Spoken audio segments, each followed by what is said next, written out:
বইটি সর্বোচ্চ পর্যায়ে রাখা হবে। আমরা জানি ফেরেশতাদের তালিকায় যারা সবচেয়ে উঁচুতে থাকে তারা বেশি অভিজাত, তাদের বেশি দায়িত্ব থাকে। কোরআনের ব্যাপারেও আমরা কিছু ফেরেশতার কথা জানি, তারা উঁচুতে থাকেন, তাই না? بأيدي سفرة كرام بررة। আমরা ইতিমধ্যেই পড়েছি। কিন্তু এখানে অন্য ফেরেশতা নিয়ে কথা হচ্ছে, তাদের অবস্থান উঁচুতে। এরা কি সংরক্ষণ করছে? এরা কোরআন সংরক্ষণ করছে না, এরা নতুন একটি দল, এরা ভিন্ন ধরনের ফেরেশতা। তারা সৎকর্মশীলদের তালিকা সংরক্ষণ করছে। আলেমদের মতে এই তালিকায় দুটি জিনিস আছে।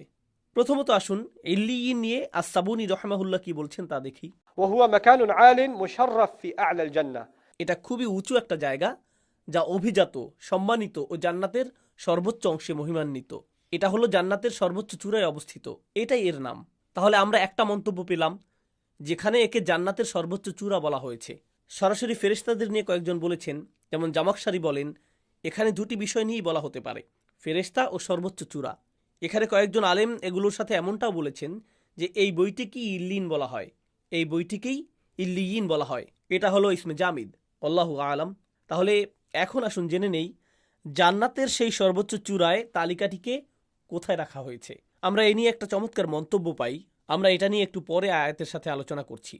বিশ্বাসীদের আত্মা, বহু আলেমের মতে বিশ্বাসীদের আত্মাগুলো জান্নাতের সেই সুউচ্চ স্তরে নিয়ে যাওয়া হয় আরশের নিচে, আর আরশের নিচেই ইল্লিয়িনে সেই তালিকাটিকে রাখা হয়েছে। তালিকায় রয়েছে আল মুকাররবিন আর সুহাদা, যারা আল্লাহর পথে মারা গিয়েছেন, তাদের খারাপ কাজ, তাদের শাস্তি থেকে তারা মুক্ত, তাদের শাস্তি থেকে মুক্তির নিশ্চয়তা এতে রয়েছে, তাদের জান্নাতের নিশ্চয়তাও এতে রয়েছে।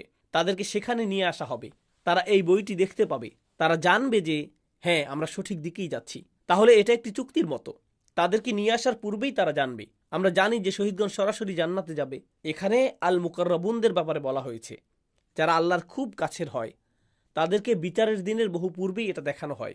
এটা কিভাবে হবে তা নিয়ে আমরা এই সূরায় জানতে পারবো। وما أدراك ما عليون। কিসে তোমাকে জানাবে, তুমি কি দেখে বুঝবে, কি দেখে চিন্তা করবে। ইদরাক, আদরা, ইউদ্রি হচ্ছে কোনো কিছু বোঝার জন্য কোনো সূত্র বের করা। ইল্লিয়ুন কেমন, এ ব্যাপারে তোমাকে ন্যূনতম ধারণা দেবে এমন কিছুই তোমার কাছে নেই।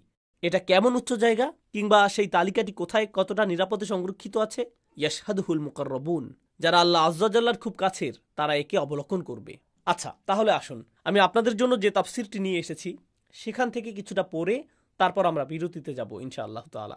يحضرون المقربون ذلك الكتاب ويحفظونه لأنه يحمل أمانا لصاحبه من النار وفوزه بالجنة। প্রথমত এই ফেরেশতাগণ হলেন, আল্লাহ বলেন তারা হলেন সাক্ষী। কাছের যারা, তারা হলেন এই ইল্লিয়িনের সাক্ষী। তারা এই বইয়ের ভালো মানুষদের কাজের এই তালিকাটি দেখে রাখেন, অর্থাৎ তারা একে সংরক্ষণ করেন যেন সৎকর্মশীলগণ জাহান্নামের আগুনে না গিয়ে জান্নাতের সফলতা লাভ করতে পারে। এতে এর নিরাপত্তা, এর সতর্কতা, এর নিরাপত্তার নিশ্চয়তা প্রদান করা সম্ভব হয়। সাবুনি মন্তব্য করেছেন, أي كتاب الأبرار كتاب مسطر।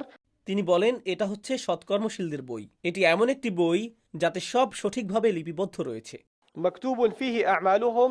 এতে রয়েছে তাদের সমস্ত কাজের বিবরণ লিখিত আকারে। وهو في عليين। এবং এটা রয়েছে ইল্লিয়িনে, في أعلى درجات الجنة। এটা রয়েছে জান্নাতের সর্বোচ্চ চূড়ায়। يشهده المقربون من الملائكة। এর কাছে থাকা ফেরেশতাগণ এটি দেখছেন, তারা প্রতিনিয়ত এটি দেখছেন, তারা প্রতিনিয়ত একে নজরদারিতে রাখছেন। এর নিরাপত্তায় কোনো সিকিউরিটি ক্যামেরা নেই, আছে ফেরেশতাগণ। সুবহানাল্লাহ, তারা প্রতিনিয়ত একে দেখে রাখছেন। বিরতিতে যাওয়ার আগে এই ব্যাপারে একটা চমৎকার মন্তব্য নিয়ে আলোচনা করতে চাই। ভালো মানুষেরা, ভালো মানুষদের রূহকে সবচেয়ে উপরে নিয়ে যাওয়া হবে। সেখানে বইয়ের সংরক্ষণে কারা রয়েছেন? ফেরেশতাগণ। কোনো ভালো মানুষ সেখানে গেলে তারা তাকে তার আমলনামা দেখায়, এই যে আপনার বই, আপনি জাহান্নামে যাবেন না, এই যে তার নিশ্চয়তা, আপনি জান্নাতে যাবেন, এই সেই নিশ্চয়তা। এরপর লোকটি ফিরে যাবে বিচারের দিনে, যখন সে উঠবে সেখানে তার সাথে আর কারা বইটি পড়েছিল এই তালিকার ব্যাপারে জানতো এমন কোনো সাক্ষী আছে যে বলতে পারবে হ্যাঁ তার নাম তালিকায় ছিল? অন্য ফেরেশতারা। এ থেকে সে কি পেল? শান্তি। বিচার দিনের আগেই তখন সে শান্তিতে থাকবে। আল্লাহ আমাকে নিশ্চয়তা দিয়েছেন। আর তারাও আছেন যারা এর সাক্ষী, ইয়াশহাদুহু আল মুকাররবুন, যারা আল্লাহর খুব কাছে থাকেন এবং এই বইয়ের সংরক্ষণ করেন। এই সাক্ষীগণও তার সাথে থাকবেন। কিছু আলেমগণ মন্তব্য করেছেন, বেশ কয়েকজন বলেছেন মুমিনের রূহ এটা দেখতে পায় এবং সেও এই মুকাররবুনদের অন্তর্ভুক্ত। আল্লাহ আমাদেরকেও এই মুকাররবিনদের অন্তর্ভুক্ত করুন।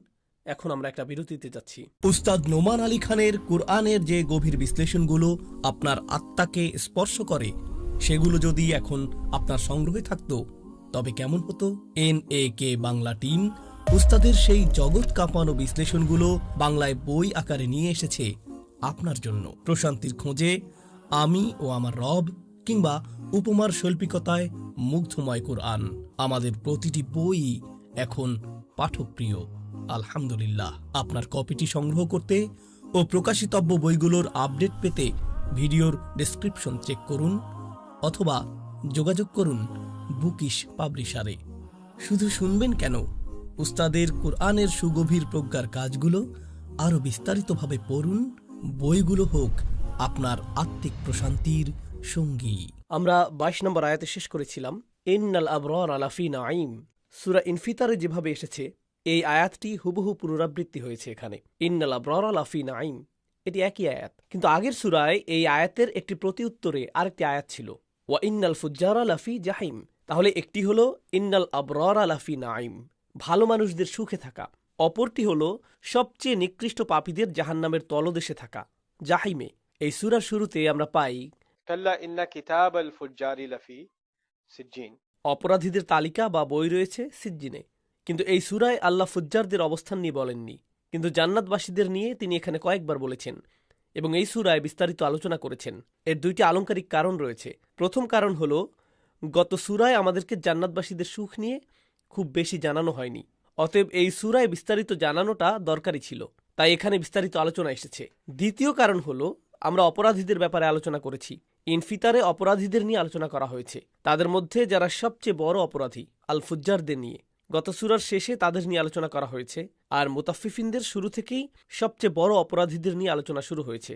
অর্থাৎ আল্লাহ যদি শুধু বলতেন তাদের তালিকাটি জেলখানায় আছে, তাহলে তারা কোথায় যাবে এ নিয়ে বিস্তারিত আলোচনার দরকার পড়তো না, কেননা তাহলে তারা ঘোষণা হয়ে যেত। তাই আল্লাহ তাদের প্রতি বেশি মনোযোগ দেননি এবং আলোচনা দীর্ঘায়িত করেননি। তাহলে এই সূরায় আমরা পাই যখন আল্লাহ আজ্জা জাল্লা এই মানুষদের ব্যাপারে বলছেন তারা সব ধরনের আরামায়েশ ও আনন্দের মধ্যে আছে, আল্লাহ জান্নাতের নির্দিষ্ট কিছু সুখের বিবরণ দিচ্ছেন। আমার মনে হয় এই সূরা সম্পর্কে আপনাদের এই বিষয়গুলো নোট করা উচিত। আল্লাহ এখানে একটি বা দুটি নির্দিষ্ট বিষয় বলছেন যেগুলো আপনাদের আসল দৃশ্যের চিত্রায়নে সাহায্য করবে। জান্নাতের বিবরণ দিতে গিয়ে আল্লাহ সুবহানাহু ওয়া তাআলা বলছেন এগুলি সব নয়, বরং আরো বড় দৃশ্য রয়েছে।